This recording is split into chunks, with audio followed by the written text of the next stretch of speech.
and welcome back to music that doesn't suck. The place where we actually talk about music that is not terrible and we can enjoy from time to time while having a drink with you, our friends. So today we're going to be talking about music or songs that are extremely overplayed, songs that we're up to here with when it comes to listening to those tracks which are played everywhere, but somehow you can't hate them because they're that good. Some of them, because we're going to be talking about the good, the bad, and the ugly. Speaking of ugly, let me introduce you to Senator. You didn't see that coming, eh? I have to say, well done. It was a great way. Well placed. But yes, so today we all been there. We all have loved songs that, even though we know that they are great, there's a time that enough. And do you want to get the ball rolling? Before getting the ball rolling, would you like to introduce us to today's mix? Of course. Today, since we're going to be talking about overplayed, praised stuff that we are already tired of hearing or enjoying, we're going to be having today vodka martini. And this is actually the one that James Bond orders. He doesn't order a regular martini. So, Sente. Oh, by the way, 2 ounces of vodka, half ounce of vermouth, white vermouth, not sweet, very important, and just a little bit of a twist of lemon. So, Sente.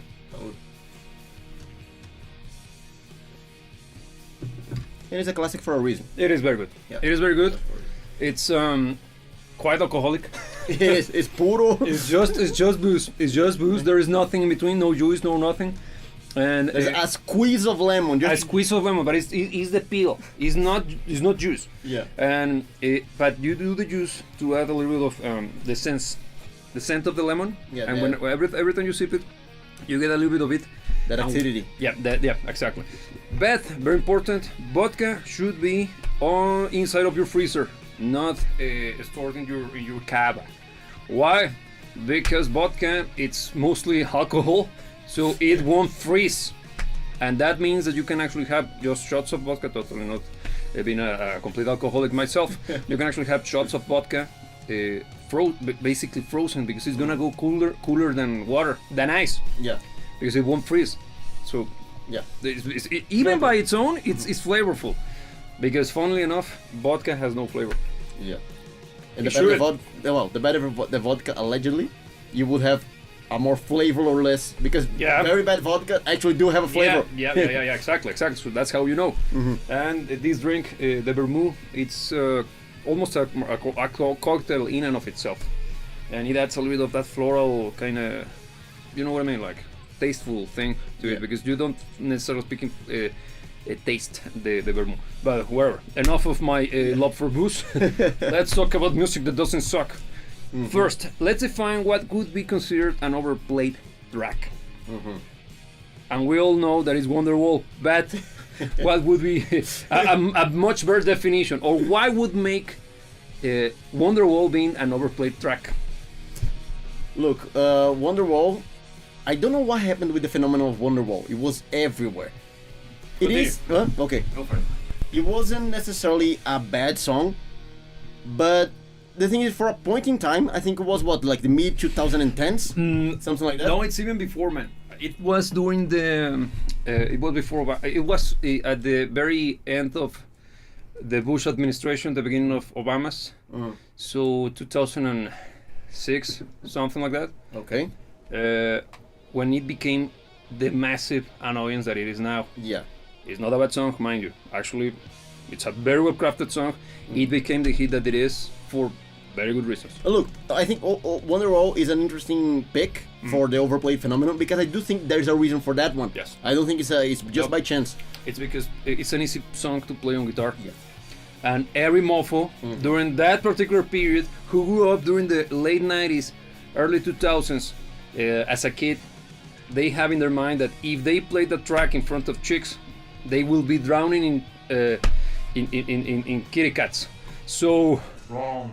exactly, they couldn't be more wrong. It was such a terrible idea, and the only thing they did was annoying everybody at every party, because if you were there, every place you went, there was always that bastard with a freaking guitar, and he was already set to ruin everybody's fun by attracting attention to that guy playing Wonderwall in hopes for Kitty Cat to be part of his life.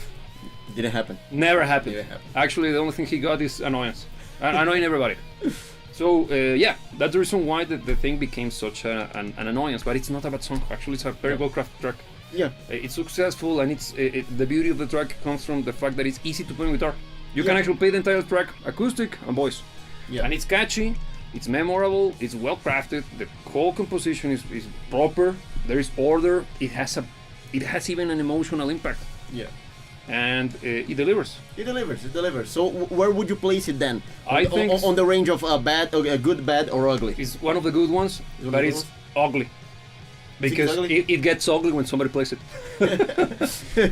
But it's ugly. The consequence of it playing is ugly, not the song itself. Good point. We get established what would be the what makes a song annoying. It's not the song. Most of the time, it's the context. The context, yes. And the people. Especially the people. Because in the case of Wonderwall, look, I have nothing but praise for the track. Yeah. But it gets ugly. Enough. Yes. So I think we already got a good established. We already established the parameters on what makes a song annoying. Yeah. But this is one of the tracks that could be on the side of I don't like to listen to it again, even though I consider it a good song. Yes, agreed. I think because I now a little bit more into the good, bad, and ugly definitions. Yes. Even though there are certain tracks that you know that they are overplayed, when they are overplayed yet again, you have a kind of a bittersweet feeling about it. Yes. You don't necessarily hate it because you know that the track deserves to be overplayed. Yeah, and you're glad that somebody at least is playing something that doesn't suck. Yes, but enough's enough. Exactly. I think when it comes to Wonderwall, it's a track that I would gladly not hear. Ever again in your life? No. Whenever I go out and without my own consent, I get now you. we're in the age of consent. Yeah, we are. Good point. I wouldn't like to hear Wonderwall without consent. Yeah. Me too. Yeah. But look, Okay. very quite usually on the segue to Wonderwall, Yeah. on the guy with the acoustic guitar, comes another kind of acoustic overplay track, which is Hotel California. That's not acoustic. But that's actually the problem. Wonderwall works on the context of a guy with a guitar, Because it's actually a guy with a guitar track. so it works. Yes. But you would see Hotel California being done in the very same context. But it fails miserably. But it fails miserably because it falls so short to the original song. What makes Hotel California fun? The peck. The almost reggae-like. Yeah. The rhythm section. Of course, the guitar solo is what puts the crown on top of it. But without the rhythmic section, the fantastic bass, because I can assure you are listening to the freaking bass line right now. Yeah, it's excellent. It's excellent. That's one of those very memorable bass lines that becomes so important or so integral to the sound of the track that when you don't have it there, and even the drums, because even the drums in this song are not necessarily the shining beacon of it, because the drummer is the singer actually. So he keeps the whole One of thing. the singers. Yeah, but he's the one who's singing the verses and most of the song. Yeah. He keeps the song, conservatively speaking, simple for obvious reasons, because his attention is on the singing, and the fact that he's playing the drums and singing is already remarkable. Yeah. So the track itself is very well crafted, obviously, once again, and it's one of the, if not the most successful track ever in history. I think it's one of the most played tracks ever. If not, because I don't remember exactly if Hotel California, the album, is the best-selling album ever, even beating freaking Michael Jackson. For real? Yes. I didn't know that. No, man. I know that it's one of the most played tracks ever. Just let that sink in and realize how much they have taken from you. Because humanity used to be badass. And music we wouldn't have this conversation. We were talking about music that actually we would be looking for music that actually sucks. But that was a different time. Yeah. But the track itself is very driven by the rhythmic section, particularly the drums. The drums and the bass. The bass is the driving force. Yeah. And when you don't have that, and it's only the guitar playing. And even guitar-wise, there's more than one guitar going on in the song. The harmony is very important. So it's super important. So a single guitar also doesn't deliver. Yes. And I don't know about you, but when I listen to that track, I never think of this is gonna bring chicks in. No. No, it's not a cool track. It's a very good track. No, for real. Who listens to that? Who is amazed by the guitar? By the, I'm already projecting. who is going to be interested on a performance of the track? Guitar guys. Just guys. Yeah. Because Guitar guys. guys. Yeah. Because let's see if he can pull it off. Yeah. Is that? It's not about. Let me. I love this track now. I want to see him fail. So, and it's usually Get that. to that part. Come on. Yeah, come on. I don't learn you together. Let's see if you do it. Yeah. It's always that. Yeah. It's not that girls like, I go Hotel California. No, it's just that.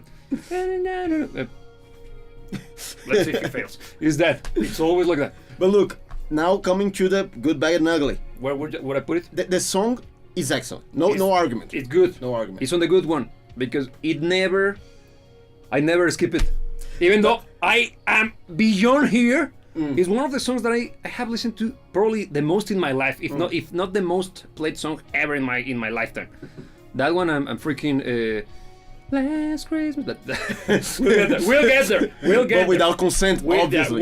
We'll get there. Yeah, that's a big difference. Hotel California is one of those tracks that whenever it plays, I let it roll. So I would put it in the good one. I would agree on the recorded version of it. But if someone playing it on a guitar, then it would be an auto skip if I could. Okay, But you can't. You can't because you cannot skip live. Well, there's a way, but it's not correct, and you know what I mean. Because if I said it, I get in trouble. Yeah, you shouldn't. You shouldn't skip live. Well, it's not on you. It's not your decision to make. But Yes. yeah, so that's a good example. Good pick. Yeah. Good pick. Very, very overplayed, but very good song. Now coming back to Britain, how about Coldplay? You know that Coldplay had to be mentioned, and we already have mentioned those guys before, and both of us agrees in the fact that Coldplay have two great records, very good albums, consistent. You can make the claim pop oriented, yeah, but it's pop rock done correctly, done right. Yeah. With its own identity, a unique sound to them, and then they simply turn into what we know as Coldplay today, which sucks monkey balls. It's beyond belief how deep into the ground they dug themselves in. And after that being said, which song by these guys would you think is not only overplayed, is the one that should be considered a war crime? Look, because those guys are not overplayed; they are beyond overplayed. they are indeed. Should I mention Viva la Vida, which Yes. is a total ripoff of Just Strings, but whatever, that's a discussion for another day. Yeah, it is. Freaking Clocks. Clocks is probably the most or one. No, it's between that one and you Viva la got The Vida. Scientist, which is actually a good No, song. but The Scientist is not overplayed, man. When was the last time you hit the gym and... But who would play The Scientist at the gym? Nobody plays that song outside of emo, neo-millennials circles. No, the ones that are played everywhere is freaking Clocks. On all of its variants, because I don't know, you have heard the salsa version. It even has a salsa remix, man. What doesn't? Well, Van Halen. If you look, you will find. I I guarantee that there is a salsa if version. you look for your name plus the head scratch, you're gonna find it. That we live in that world, so that's not. No, but the thing is that for Clocks, very overplayed. Viva la Vida, Viva la Vida is probably the most. is the worst, right? Yeah, it's the worst. And it's a stolen track. What? Yeah, Just yeah, saying. but what do you have to say about that? Regardless, besides being a stolen track, besides being a stolen valor. Look, when it comes to Coldplay, the thing is that they have been delivering hits, not good songs, hits, for decades now. So there are plenty of songs that can be mentioned. That's with David Guetta, right? There's one with David Guetta. I'm very unfamiliar with the newer Me too. stuff. Me And too. by newer, I mean anything beyond the 2000s. You did 2003. Yeah. So, but look, one thing is kind of interesting and is not all that bad. I think their most overplayed songs and their biggest hits remain the stuff coming from their good albums. Because songs such as Clocks, which is overplayed as balls, but it's not a bad song. It's from the second one. A Rush of Blood to the Head. Yes. You got, for instance, Fix You. I think is also one of the overplayed songs, and I think it's also from the the second album. Yeah. The Scientist, I do think is an overplayed song. I haven't heard. Oh, that Yellow is also super overplayed. It is, but Yellow, it's on the good ones. It's a good song, It is a good song. especially when our Schwarzenegger sings it. If you haven't seen it Please, yet, do yourself a favor. After this is over, just go to your Google machine, not Google, the YouTube machine, and type down Jello, Coldplay cover by Arnold Schwarzenegger. Yes, of course you will get the name wrong, but the Nobody thing, has no. the Nobody thing's knows gonna what fix to it do. for you, so Yeah. no problem. And you're gonna love it. And you're gonna be more than welcome. That's awesome. That's what the internet's made It is. for. It is. And AI particularly, it's so good. But But see, look, those hits, all of those that I mentioned, are coming from the good albums. Yeah. And they are still up to this day. I think their most replayed songs. what's the name of the first song in the first album?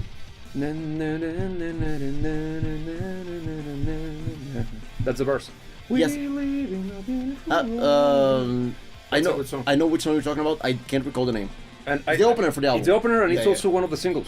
Yeah. That track is good, and I never understood why it never. Because I listened to that album after the huge success of the second one, before they destroyed their legacy with the third one onwards. Yeah. Because at that point I was like, yeah, this is a little bit too soft for my usual listening.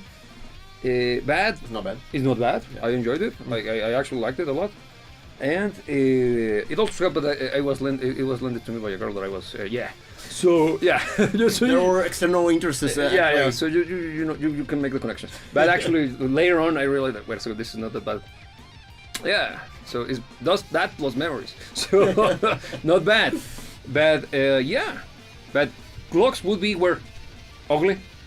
I would say. I would say ugly I would because on bad, it's not bad. It's not bad. It's not a bad song, No. so I wouldn't go bad. but it gets ugly. It gets ugly. It gets ugly because for anybody that sees the potential of what Coldplay could have been. Yeah. Because they showed us good songs in the first two albums, and then they went in a completely direction and never looked back. Never looked So whoever enjoys those two albums always kind of get a bit of a bittersweet feel about them. Yep. Because you recognize that they're good songs, but it's always that nagging feeling in the back of your head. You know what happens next? Exactly. It's like watching the Star Wars prequels. Yeah, so I would frame it as ugly as well. Okay. Yeah, because when it comes to bad, Viva la Vida. 100%. Yes. 100%. And that's bad. probably the most overplayed of all. It is the most overplayed Yeah. and they're most successful, and I would even dare to say gaslighted and astroturfed Into oblivion. Yeah. Because the song, it's clearly a rip-off of a Joe Satriani track, and if you don't believe me, just type down, what's the name of that one? If I Could Fly by Joe Satriani, and you will see that the catchy, most important part of Viva La Vida is basically the chorus for that song, which precedes Viva La Vida by several years, mind you. You're saying? Yeah. And it's, yeah, the track is bad. The track is bad. I wouldn't say it is a bad track, but it is bad, taking into account that the most important section, the thing that makes it memorable, wasn't done by them. No. Because I don't think it's a bad song as a song. Man, It's it very is- catchy. It's No, very being catchy. catchy is not a, it's just a feature. No, but look, I don't think it's a bad song. Honestly, I don't think it's a bad song. I do think It is so. overhyped. It is. It's not their best. But I think it gets even worse once you know what took once it you there. once you let it roll by its own. Yeah, exactly. No. Actually, yeah, I do think it belongs to the bad category because I think it's undeserved. It's stolen valor first and foremost, and it's not because I actually happen to be a huge Joe Satriani fan, but also because the track itself holds no weight to it.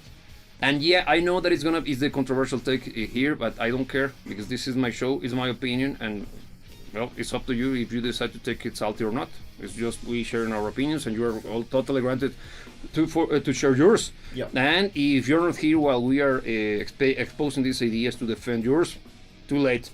It's your fault. So so I would put Jello as the good one overplayed, which I would not skip. I like it. Clocks, even though it's a good track, They're it's good. ugly because and bad clearly Viva la Vida. Okay, I can agree with that. I Yeah, can agree with makes that. sense, right? Yes, it's still on Britain. Yeah. I'm starting to see a pattern here. Yeah. Well, no, but now the most Britain Yeah. ever, we got the Beatles. Yes. And when it comes to overplayed songs, I think they yesterday- set a major record on one. Well, which one? All of their hits. That's the thing, because which one is overplayed? The thing is that we live in a world in which the Beatles are considered not only legacy, ancient history, I would say.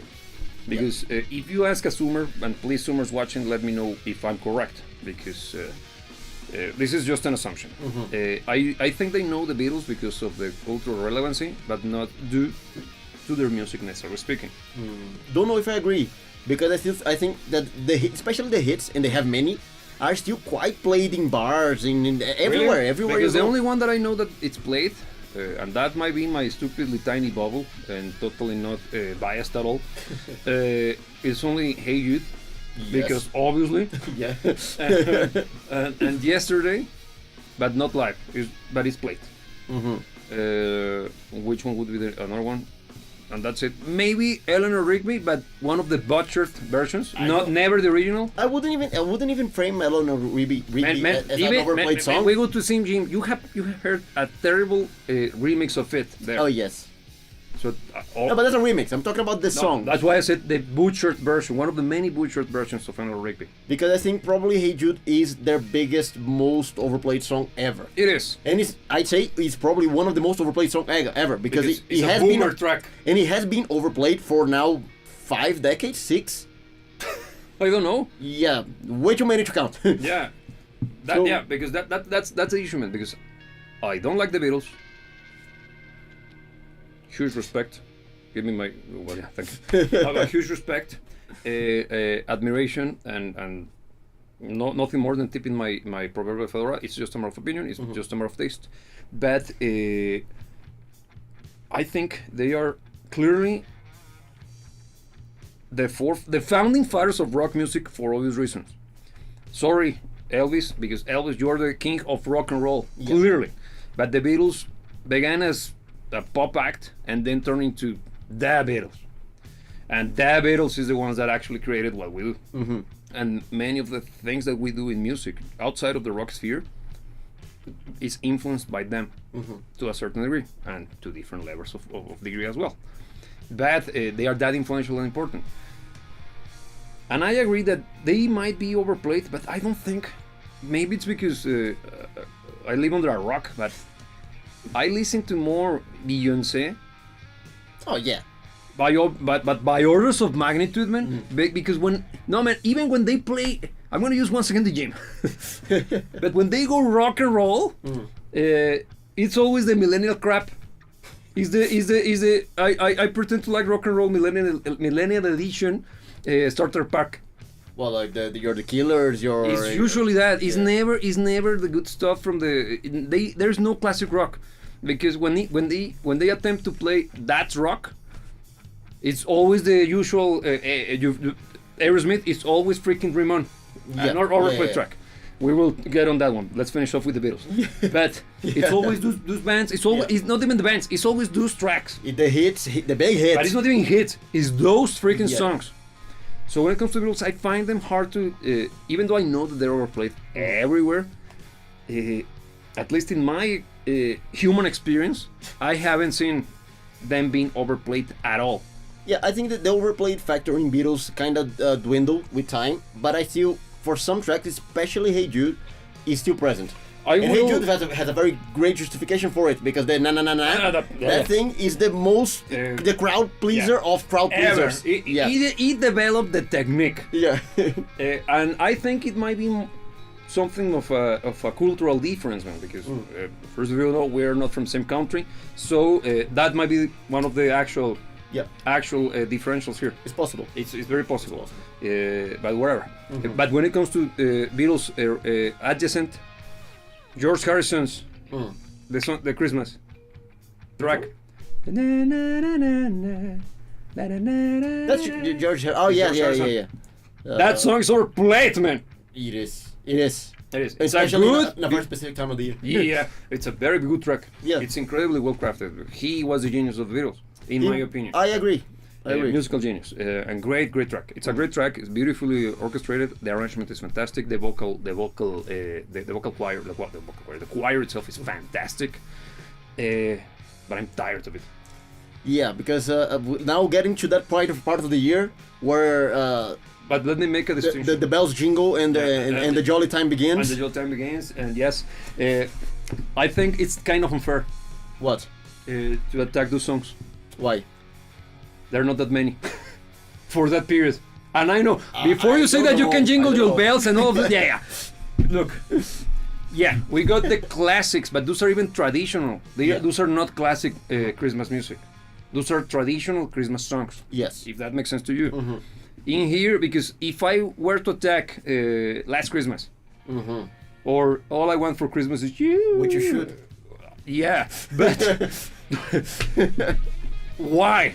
It's unfair. Look, Because those songs only have one period of the entirety of the year to have a chance. The problem is that it's always those freaking songs. just imagine being there's no heaven. a retail worker on a mall, Yeah, listening to those same 2-3 songs every day, 24/7 at least 3 or 4 times. for at least a month and a half, because now the Christmas starts like in April. Over here it does. So just imagine how pissed off you are by the time that Christmas actually comes. There's no jolly feel to be seen. Yeah, I'm thinking of a very, very liberal joke to make. Well, go for it. Well, you have well, it's your fault for picking the job. I don't condone that attitude. I understand why you will have to do it, because it's your job. You gotta do it, and sometimes it's what it is. And there is nothing more honorable than a job. So kudos to you. I wouldn't say that, but it must be awful. but I feel Yeah, I feel ya. feel that's why I'm making the comment, because I'm not that kind of guy who like, but this is a problem. No, man, I get you. Because look, just as a passerby, let's say you're going to the mall, it's already annoying. Imagine being blasted by it the whole day, Yeah. the whole week, in the Yeah. whole month. No, that's terrible. Yes, no, That's terrible. awful. But I think it's that's why I make the comment that it's kind of unfair, because those are songs that only plays that very point in that very point in time, and there are songs to know you, and there are other songs that actually know you the entirety of the year. Okay, so which one comes to mind? For example, "Dream On" by Aerosmith. Okay. "Dream On" by Aerosmith is from their first album. Is it the first? I think it's from the early. It's clearly early Aerosmith. They don't even sound like that ever. Again. And it's a song that I like a lot. Fantastic composition. The entire thing. The singing is great. Is I think his best performance ever. Yeah. Steven Tyler's. Steven or Steve? Steven. Steven. Steven Tyler. Great performance in that one. A little bit naughty at the end, but it works. Naughty from a singer perspective. It's a great. It works, and it should be done like that. But it's like, damn, that's gonna be rough. Yeah. But whatever. Imagine on a fucking tour. Yeah. No problem. We're quite in. There goes romanticism. Yeah, there goes the demonstration. Yeah. Yes, or that was the vodka kicking in. No, but it's a great track. The guitar playing is fantastic. Yeah. It's very to the point. Yeah. And I know you have your gripes with Joe Perry, but it's a good guitar track. The guitar, even the harmonic, the harmony guitar that is playing for the entirety of the track, the finger style. I think it's finger style. It's great. The thing is that Joe Perry, as a guitar player, is a great model. Yeah. He's there for the looks. He looks cool. He's there for the looks. I gotta admit that when it comes to thinking of a guitar player, I think he's the first to come to mind. He's not Jimmy Page, he's that guy. Because he looks better than Jimmy Page. What a guitar player should look like. Yeah, he's the archetype. He's the Yeah, archetype. He established the style, man. Yeah, and look, jokes aside, I don't think he's a bad guitar player. No, he's And not. actually, I think he delivers quite well. He does his job. Within the context of Aerosmith music, he does exactly what's required of him. Yeah. What is what? That's also. That riff is fantastic. It is awesome. It's one of the greatest riffs ever. Yeah. I would dare to say. Yeah. And he does the job correctly, but I think he's kind of overblown. AstroTurf. Yeah, because he's a good guitar player and he serves the band really well. Really? But he's not a great guitar player. No, I can see where you're coming from, and I happen to agree. But coming back to Dream On, I think it's overplayed, but it's on the good side. Would you skip it? No, it's on the good ones. Yeah. But it's overplayed. I think it's way too. They have better, not better. I think that's one of their highlights. Aerosmith, I happen not to be a fan, but they have great music. And we often have this conversation because we don't know exactly where to put Aerosmith because they have great tracks, but also feelers. I wouldn't say stinkers, simply feelers. And even at later stages in their career, for example, Jaded is a great track. It is. And that album, Just Push Play, is actually good. Yeah, because It's a fun track. It's a fun some album. of the quintessential Iron Maiden tracks, Aerosmith. That happens to me as well. Yeah, well, we can get you that. Yeah. They come from that album because I think Crazy is also from that one, isn't it? No, it's from the previous one. It's from before. Crazy. That's a. But it was also a very good song. And that looks like a. That's also. That's so fun. I like it a lot. That's such a fun track. It is. Even the whole vibe is. There's electricity with it. Yeah. It's fun, and I can imagine that one live is freaking amazing. Man. Yeah. It's just fun. It's just fun. Yeah, but I think Dream On, even though they have other great tracks, is the one that is played the most. And I find it interesting because it's one of their more is tapping on their more esoteric. Yeah, even performance-wise. Everything is much. It's kind of like, if only humanity stuck to that, we would be already in Jupiter, man. Because even though it's a little bit counterintuitive, it's very rare for the best song of a band to be their most popular song. Yeah.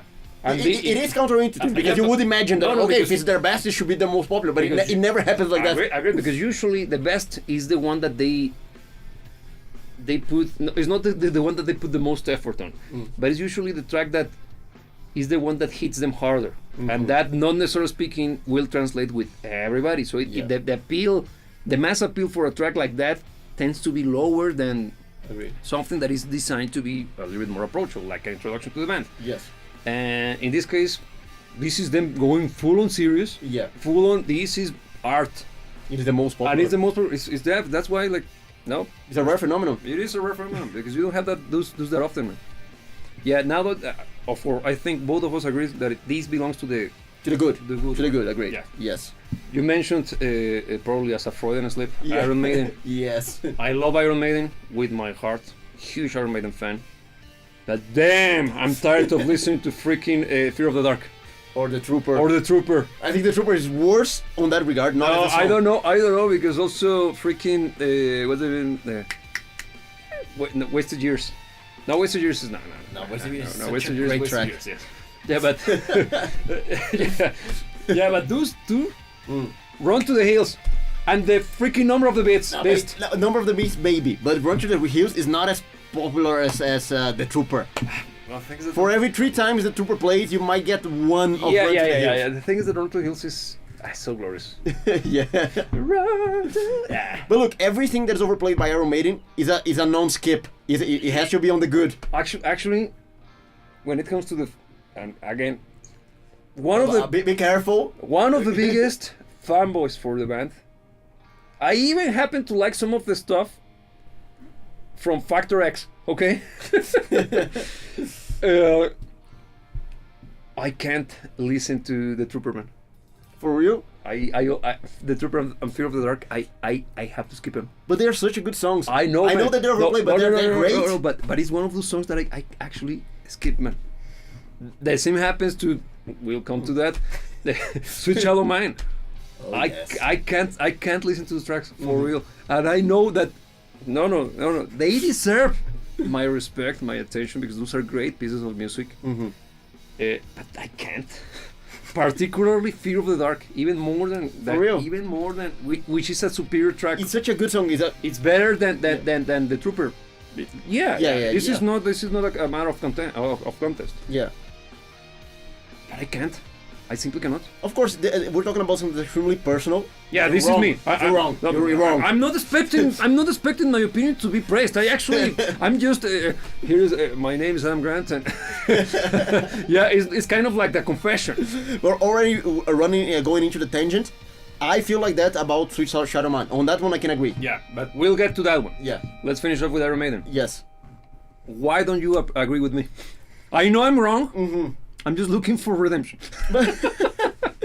Look, repentance. I feel that the thing is that with Iron Maiden is that the way that they managed to establish a connection with the fan base and their music has this kind of resonance that goes beyond just enjoying the music as a piece of music. Yeah.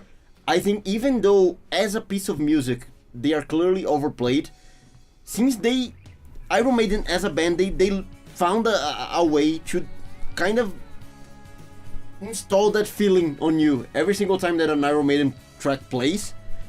Even though you hate the fact that the track is playing, you love it because it's Iron Maiden. Yeah, and dude, been there several times in their as part of the audience in the concerts.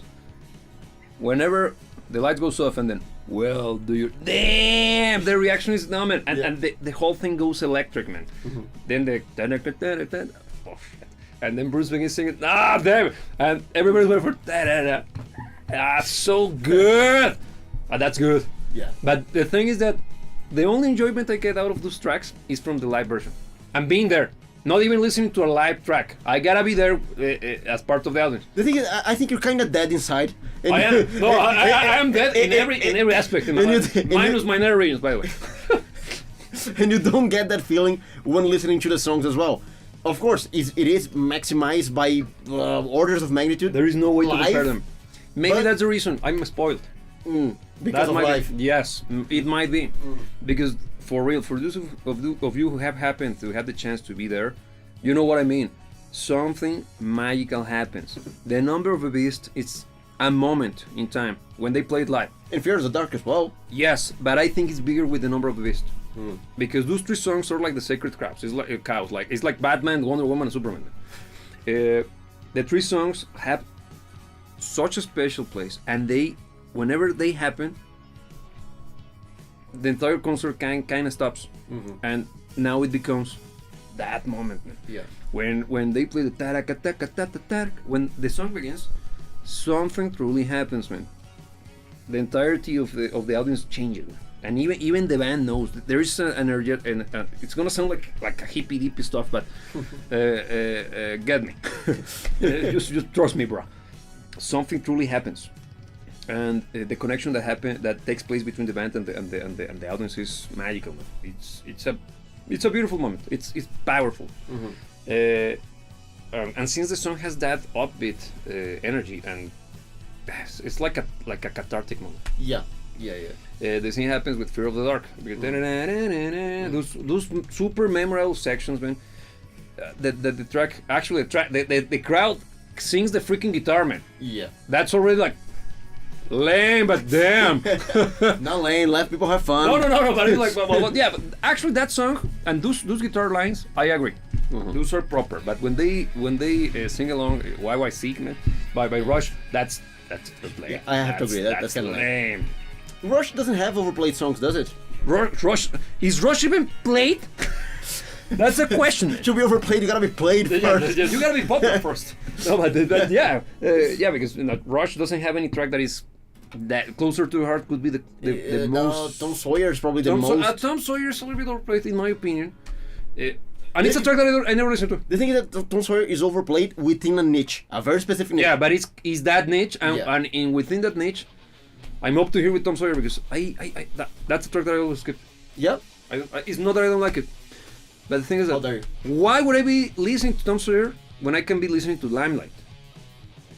Same album, and there's Yeah. no contest there.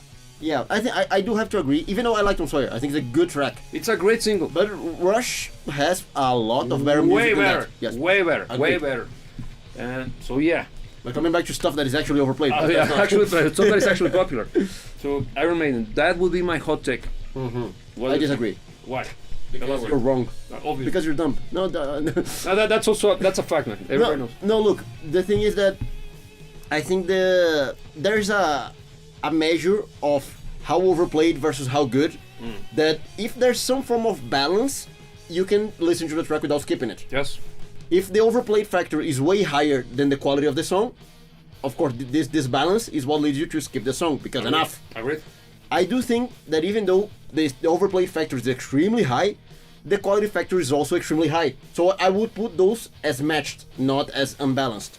In which case? In the case of Iron Maiden. In the case of Iron Maiden. Okay. The only one that I might agree to some degree is the Trooper, because on that one, the overplayed factor is way too freaking high. And I might be also a little bit jaded towards that track because I associate that one and Fear of the Dark, but particularly, I don't know which one is the most edgelord. With the tourists. The Tourist and also the kids playing Counter-Strike back in the day, joining the Ventrilo, not even Discord, that's showing my age, server.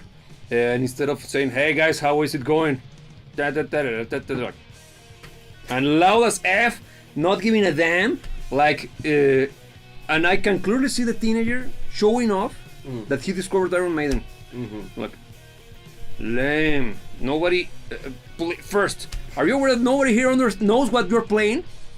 Secondly, if you're trying to introduce them to Iron Maiden, it sounds like S. If you're using a shitty microphone from the early 2000s, not a microphone, one of those microphones for computers, Yeah. for voice chat that sounded like Awful. Yeah. and everybody's annoyed. And once the track stops playing, nobody reacts. Why would you think that happened?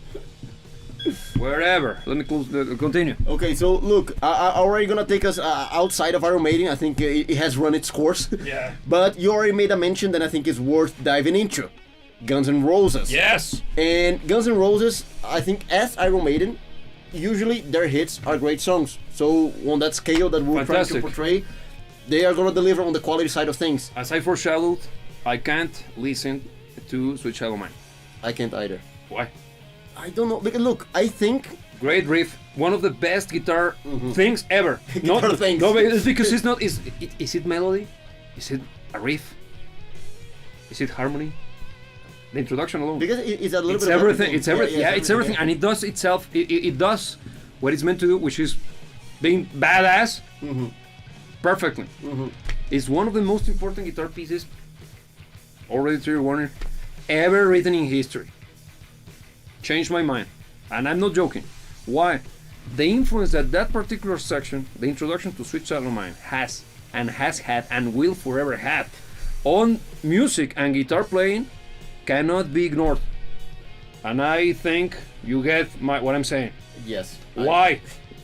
Because every single person that picks up a guitar, ever in the history of mankind, Yeah, after will the song, forever onwards attempt to butcher yeah. the introduction to Sweet Child O' Mine. Why? Not attempt. They will They butcher. will. That's a fact. Yeah. Why? Because it's so good. Because the thing is, it's not hard.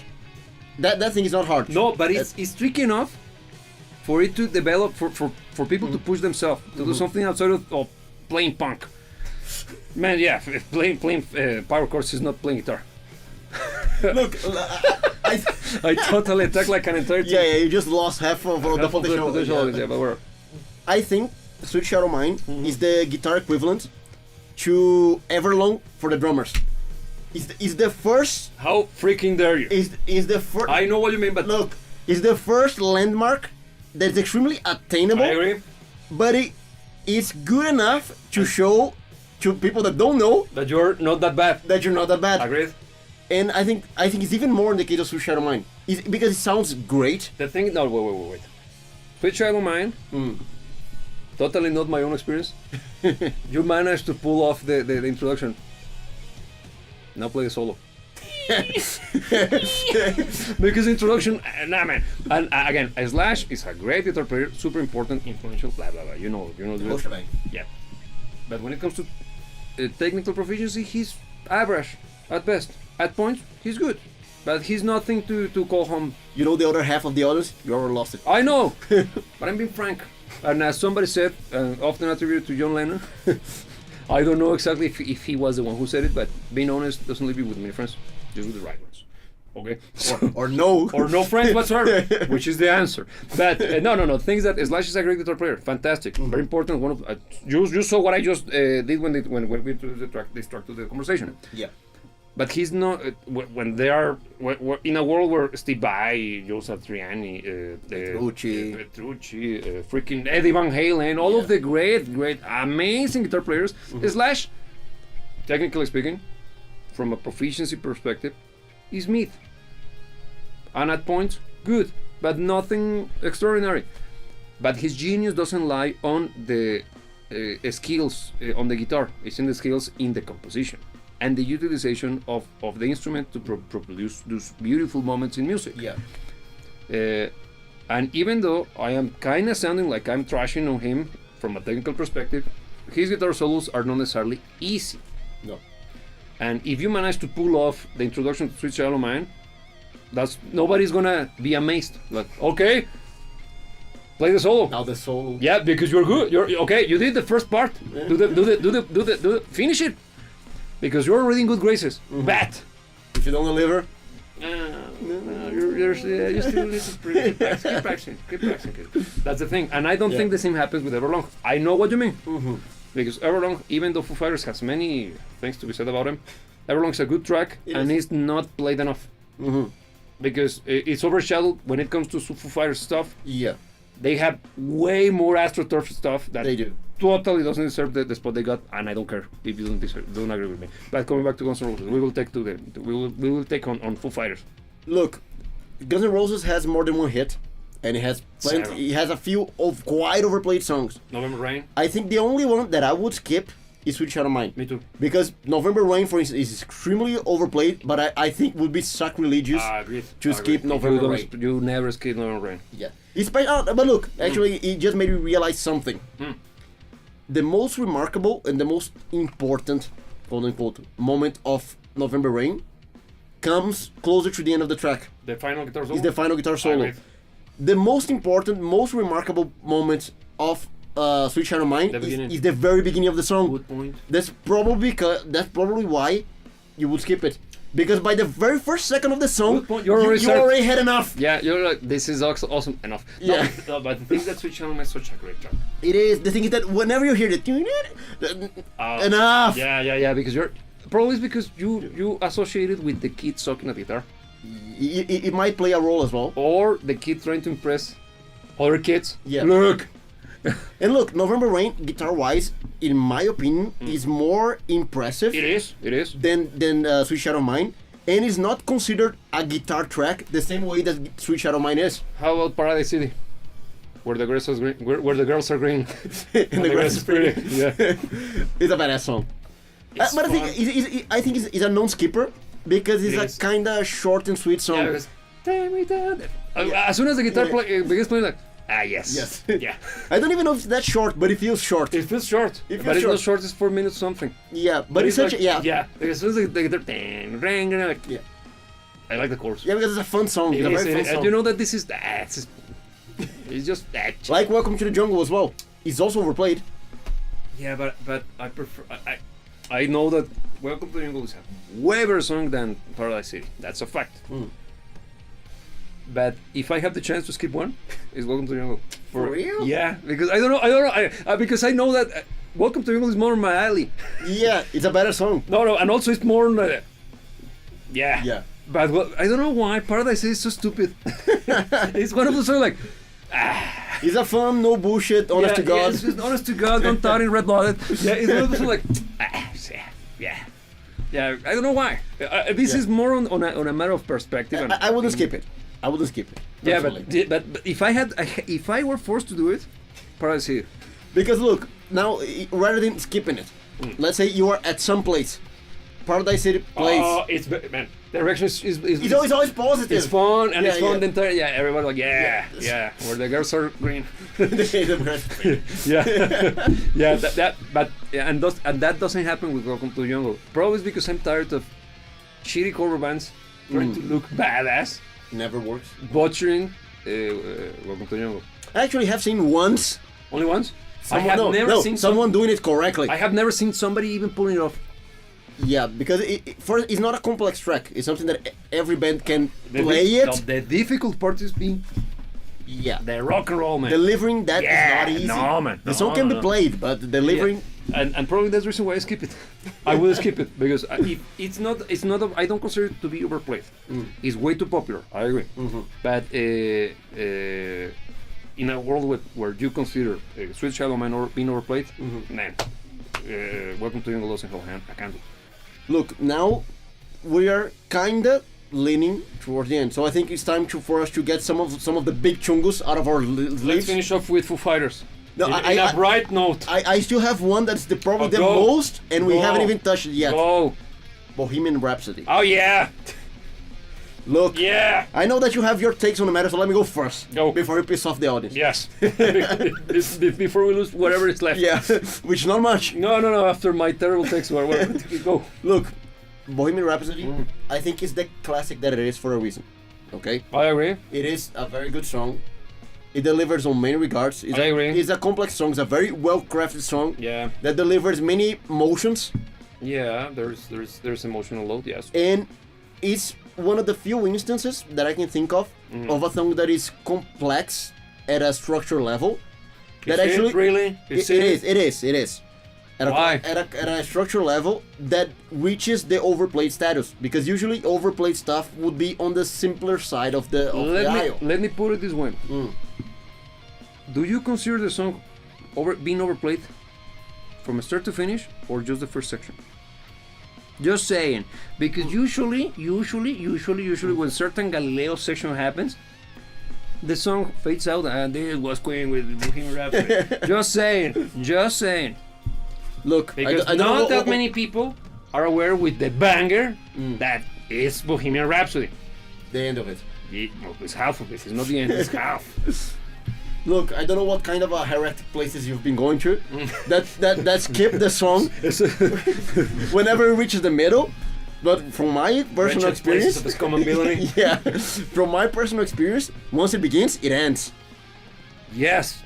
Bad. I agree with everything you just said.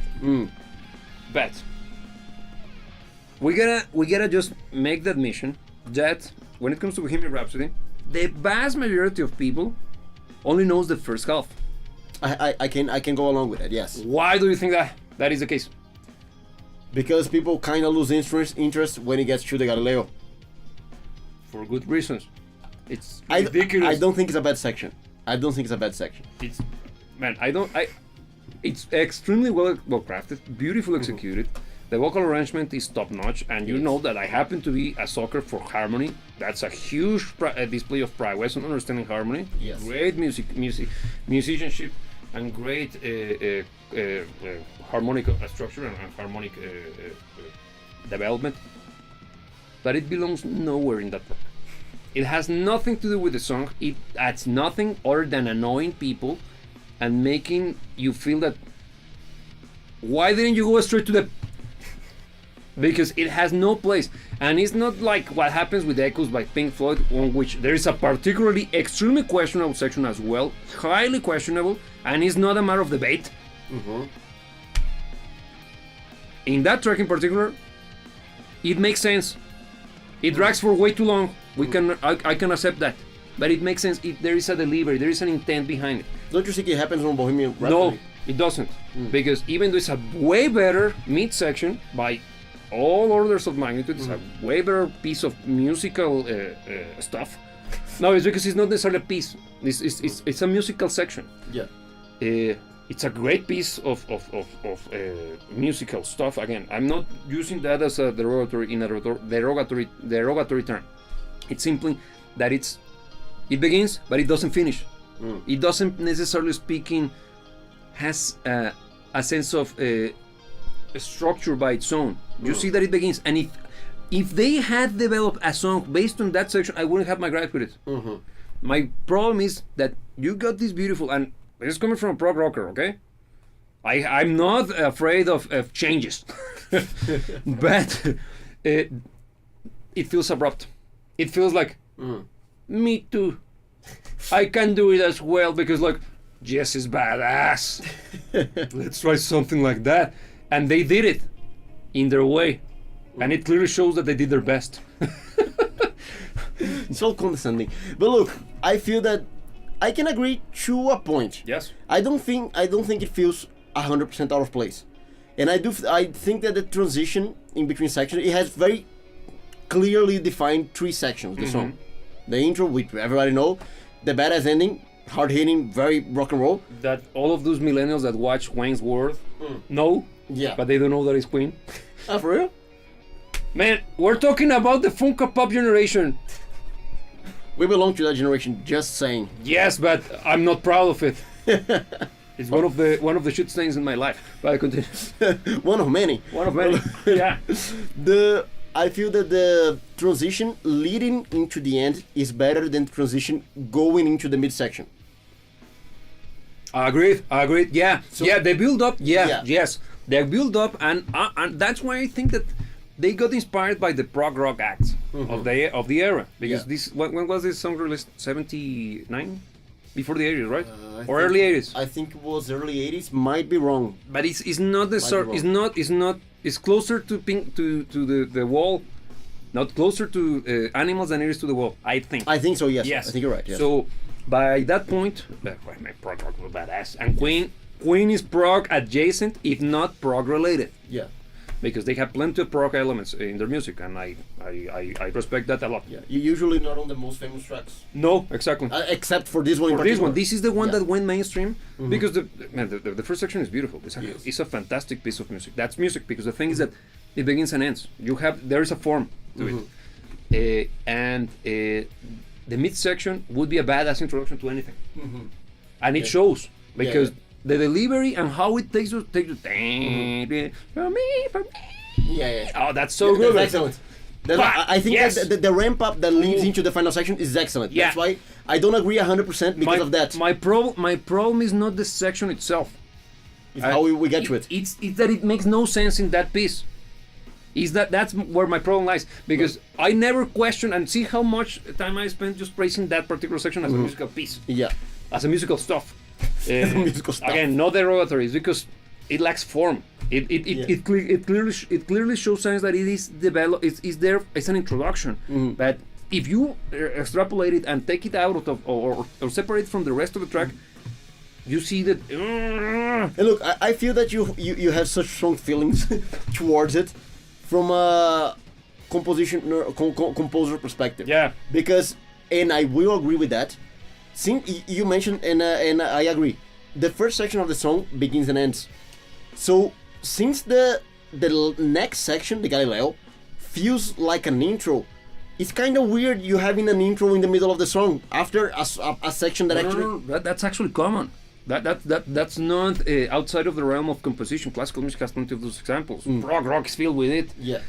I think my problem with it is that it feels way too abrupt. No, but that's exactly the point. The first section doesn't necessarily lead into that. I get you. No, I understand. Because the mid section leads into the ending. Yeah. But the first doesn't lead into the second. Yeah, the transition is not smooth, man. Because you see quite a lot of overhypeness going on around the song, and I'm on the defending side of it. Okay, I think it's a great song. I like it, but I do think it's an overrated song. It is. Not because it's bad, just because the hype around it is insane. Yes.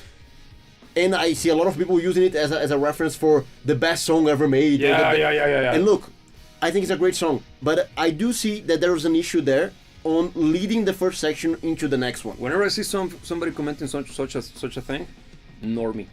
It's clearly NPC talking points. Clearly. Because, first and foremost, how can you make such a claim that this song is better than everything before it and everything after it? Yeah. And secondly, that only shows, if you praise the classical influences on the track, it only shows one thing. You know nothing. You clearly have very little understanding on the expanse of what actually music can be. And I'm not attacking the Queen again. Fantastic band. They deserve the praise they got, clearly. I happen to be a huge fan of some of their songs, but by a lot. One of my favorite tracks ever is Radio Gaga. And I know it's one of the lesser Queen tracks. But why? Because they are doing exactly what they do best. Great music, no frills, no thrills. To the point. And that's a fantastic song. Love it to this, actually. Also, freaking the show must go on. Great, that's badass. Also, I Want It All.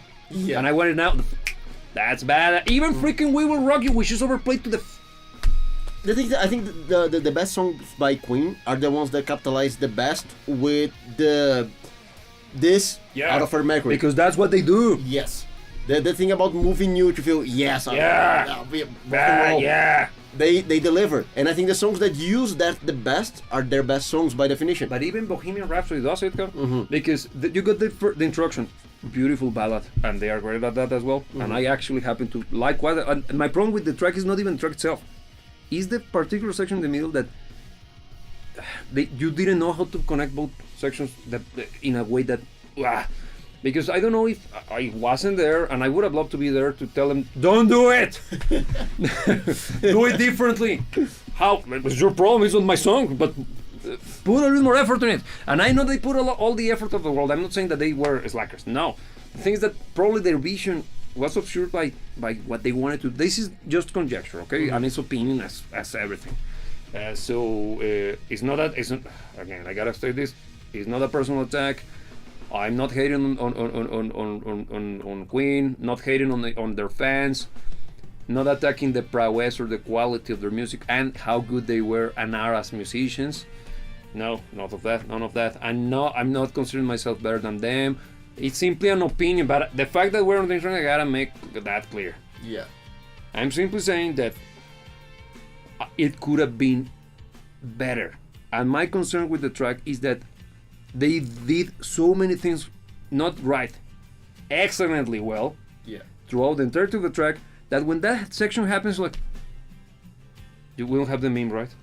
You were the chosen one. No, we don't. That's how I feel about the track. Yeah, Because like no, I the get song, you. like, You had it all. you got it all. Yeah. It's there. You're already there. Finished. But no, we gotta be slaves of our own passions, because that's what it feels in my ears. Whenever that section hits, it's like, let's do whatever we want because we're freaking Queen. Like, ugh. Because yeah, I agree with you. It translates beautifully into the second half. Mm-hmm. Yeah. But just the last part of that barrage of Baroque, wherever that is, and I think it feels to me like, let me show off that I learned, I studied some classical theory.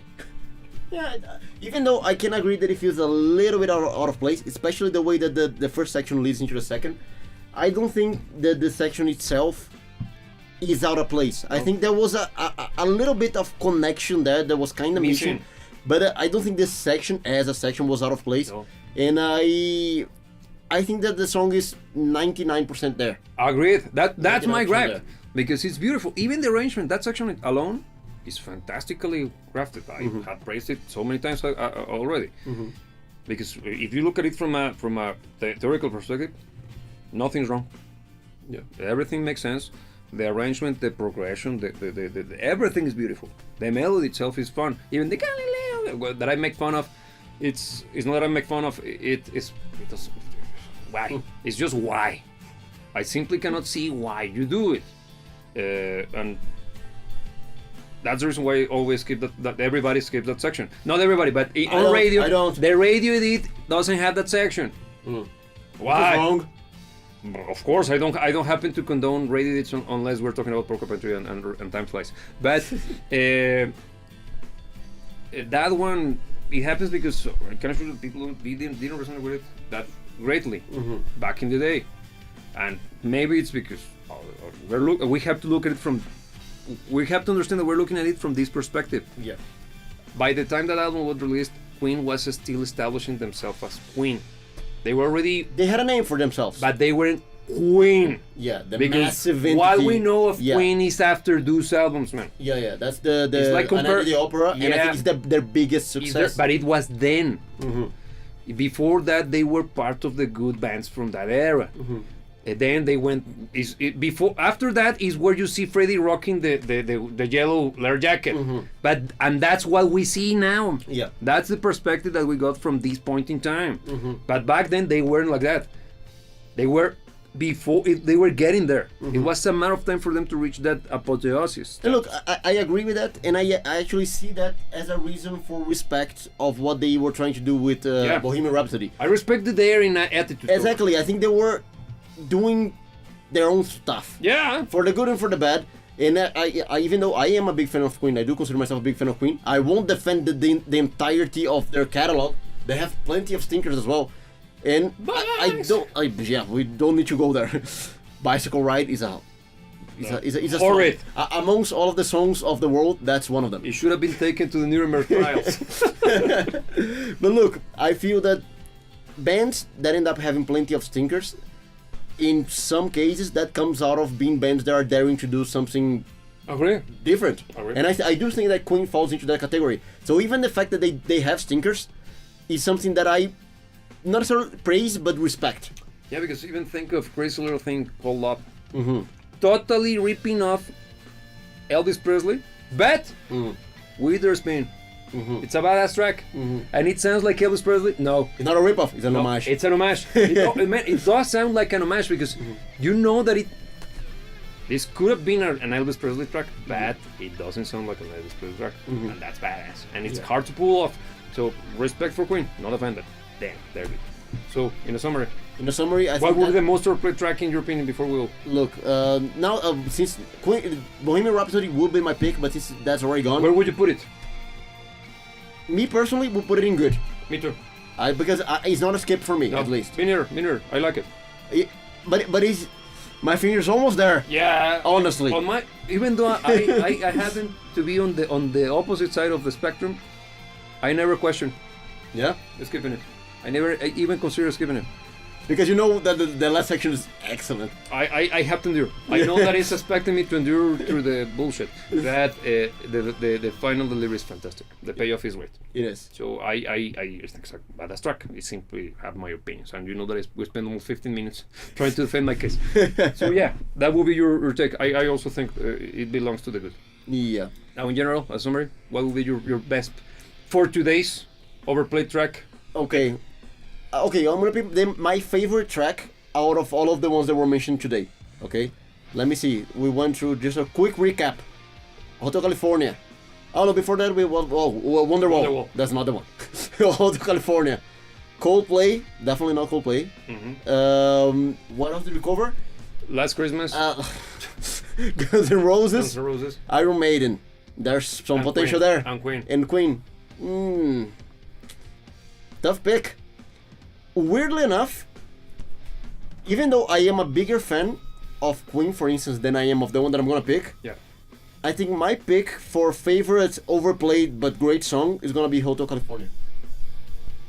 You beat me. Well, No, that's a good one. No, in my Yeah. case, it would be November Rain. yeah. Yes. Because I do consider it to be super overplayed, Mm-hmm. super overrated. They have better songs than that one. I think The it's second one of the half, best. what was the name? No, it is, but the second one, the second part of that, even the video is following it's the one with the freaking dolphin, the one that caused the breakup of Guns N' Roses. Was it strangled? Rearranged? No, it's strangled. Strangled, I think is it. No, not sure now. Well, yeah. Yes. But that's not an overplayed song. No. But it's part of the same suite. Mm-hmm. I can't remember the name of it. Strangled, I think. But I think November Rain is even though it's an overplayed track, I think it's the best overplayed track in my opinion. Because besides Hotel California, this one also has plenty of elements that I consider to be a good introduction into prog music. And guitar solos galore, Yeah. fantastic singing. There's movements. Movements, exactly. Even though it's a not necessarily a super long song, it's longer than usual. You can see clear. There is a beautiful modulation of which they go from a kind of major sounding, happy sounding section to a much more darker sounding ending, and that moves people because like, oh, Yeah. how can you do that? It was happy and then it's sad. Oh, I didn't know the music can go like that. Is that allowed? Yeah, I don't know. How music can make me feel things other than just booga banging drums and fun. And the delivery that is the second solo is simply Outstanding. I happen to be on the side of preferring the first one better. yeah. Yeah. I think maybe because of the music video. Because No, wait. I was about to take on the music video Yeah. because it's clearly that your theme is slash on top of a piano. Yes. I'm theme slash playing a guitar solo in the middle of the desert. Outside, okay, getting out of a church with no cable attached. That's the power of Slash. That's No the power. cables Yeah, needed. that's Guns N' Roses for you. We are tagged with that. Even our freaking electric guitars requires no electricity. But look, just without getting into it much, but I'm not really into the whole thing with music videos. I'm usually not that I'm not into. I'm usually not attached to them. But that one in particular is it earned its place into music history, Yeah. which usually is not something that I would say about a music video. Yeah, Axl Rose's wife in that one is. It's a banger. You got me. Tell it to his face. Yeah. And I think with this, Yeah. we probably reach an end. If Axl Rose by any chance sees this video, you're probably in for a ride. But I think that's very unlikely. No. Anything else that you would like to add to the conversation before we reach the final stages? I would say that even if you hate a song, don't do drugs. Stay away from drugs. No, all jokes aside, look, there are songs that are overplayed, and we have to look at them from a more metaphysical approach, which is why are they so successful? Why do they resonate with people so much? Some of them are clearly manufactured to be the hits that they are, and some of them doesn't belong there. They are clearly pushed in by the powers that be. That's a fact. But there are the other songs that got there out of their own merit, and it's an exercise that I often do, being the nerd that I am. But try to see why people react to those tracks the way they do. It's always fascinating because you start to appreciate more. You start to connect with people even more, because you realize that I never saw the song from that perspective. Or even November Rain, there are people who actually get super emotional with that track. Mm-hmm. Why? I don't know. In my case, I simply see it as a great piece of music, but there are people who actually goes very emotional with it, and I try to put myself in their shoes and try to understand why. What makes this song makes you react the way you are at this point. And it's a good exercise. I think it's a good. There is magic there, and it's beautiful. It's the kind of stuff that people should do, because that's actual empathy, I think. Yeah, and I think it also puts into the spotlight, to some degree, the more, not abstract, but the more, how can I say, soulful aspect of music, to put it in a way. It's something that doesn't necessarily resonate at a reasonable level. Yeah. It's something that it has that deeper connection that music is master at creating. Yeah. And I do think it should be valued as a part of music making. Yeah. And I think the fact that some songs stand out over others, even at this level that we're talking about here, is because they managed to create that connection at a much deeper level that sometimes can't be explained, but it is there for a reason. How Arthur Schopenhauer of you. Yes. So on that note, I suppose that it's note, philosophical enough to end this. It's already there. So thanks for joining. Thank you for watching. Yes. If you like this channel, this kind of content and this channel, the best way to do it is by listening to music on Apple Music or Spotify and tell us how much we suck. So please do.